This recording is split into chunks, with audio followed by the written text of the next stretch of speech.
দেবলীনা এবং ঈশানের এঙ্গেজমেন্টের দিনই ঈশানের ছোট কাকিমণি দেবলীনার জন্য মরণ ফাঁদ পাতল। ঘনিয়ে এলে যখন দেবলীনা আর ঈশানের এঙ্গেজমেন্টের পার্টি শুরু হয়ে যায়, ঠিক তখনই সকল গেস্টদের থেকে শুরু করে বাড়ির সবাই যখন হাজির হয়ে যায়, ঠিক মীনাক্ষী তখন জ্বলে পুড়ে ছারখার হতে থাকে। দেবলীনা মীনাক্ষীর কাছে গিয়ে বলতে থাকে, কি আন্টি, তুমি তো বলেছিলে না, খুব তো বড় গলায় বলেছিলে যে আমি এই বাড়ির বউ হওয়া থেকে তুমি নাকি আটকাবে। কোথায় তুমি আটকাতে পারলে? তুমি তো এখন কোলঠাসা হয়ে পড়ে আছো, তুমি তো কোনো মতেই আমাকে এই বাড়ির বউ হওয়া থেকে আটকাতে পারছো না। ঠিক এই কথা বলে যখন সেখান থেকে দেবলীনা চলে যায়, ঠিক তখনই নাকি বলতে থাকে, দেবলীনা, সন্ধে তো মাত্র শুরু হয়েছে, সন্ধেটা তোমার কিভাবে কাটবে, সন্ধেটা শেষ কিভাবে হবে, তুমি সন্ধেটাতে কিভাবে থাকবে, আমি তো জাস্ট সেটার অপেক্ষায় আছি। কারণ এই সন্ধেটা তো আমি তোমাকে দেখাবো।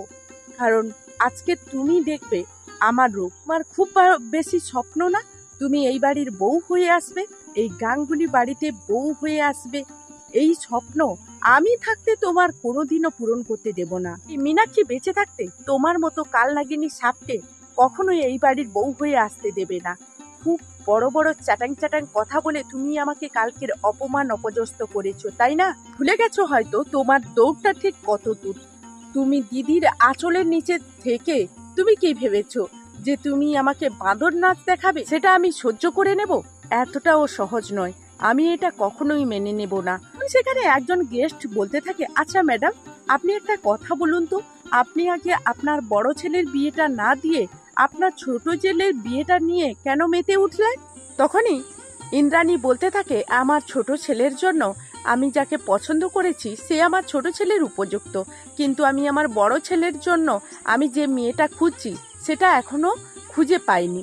আর তার মধ্যে তো সব রকম দায়িত্ব কর্তব্যগুলো ও গুণাগুণগুলো থাকা প্রয়োজন, সেটাও তো দেখতে হবে, তাই না? অনেক গেস্টরা বলতে থাকে, আপনি ঠিক আপনার বড় বৌমাকে কোন রকম গুণ দেখে নিয়ে আসবেন এই বাড়িতে? তখনই ইন্দ্রাণী গাঙ্গুলি বলতে থাকে যে তাকে হতে হবে রূপে লক্ষ্মী, গুণে সরস্বতী, যে কিনা একই সুতায় সবাইকে গেঁথে রাখবে, এই বাড়ির সবাইকে একজোট করে রাখবে, পরিবারকে একসঙ্গে আঁকলে রাখবে, নিজের স্বার্থের আগে সকলের স্বার্থ পূরণ করতে হবে, স্বার্থভাবে বাড়ির সবাইকে ভালোবাসতে হবে। এবং এইরকম একটা আমি গুণবতী বউ চাই। আছে আপনাদের নজরে কেউ? এই, তাই না? সে তখনই আসবে যখন কিনা ঈশ্বর তাকে সাড়া দেবে, আমার কাছে পাঠাবে। আমি সেই দিনটার অপেক্ষায় বসে আছি। ইন্দ্রাণী গাঙ্গুলি এইসব কথা বলার মাত্রই তখনই আয়ুষের নজর গিয়ে পড়লো কুসুমের ওপরে। তখনই আয়ুষ বলতে থাকে, মা, তুমি যেই সব গুণের কথা বলছো না, কেন জানি না আমার এই সব গুণ আমি কুসুমের মধ্যে খুঁজে পাই। কেন জানি না আমার মনে হয় কুসুম হয়তো এই বাড়ির যোগ্য বউ হয়ে উঠতে পারত, কিন্তু সেটা কখনো সম্ভব নয়।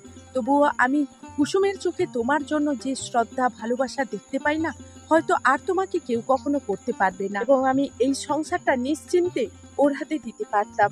তো বন্ধুরা, এই ছিল কুসুম ধারাবাহিকের নতুন আপডেট। আবারও নেক্সট আপডেট নিয়ে তোমাদের সামনে হাজির হয়ে যাব। ততক্ষণ সবাই ভালো থাকো, সুস্থ থাকো, এখনকার মতো টাটা।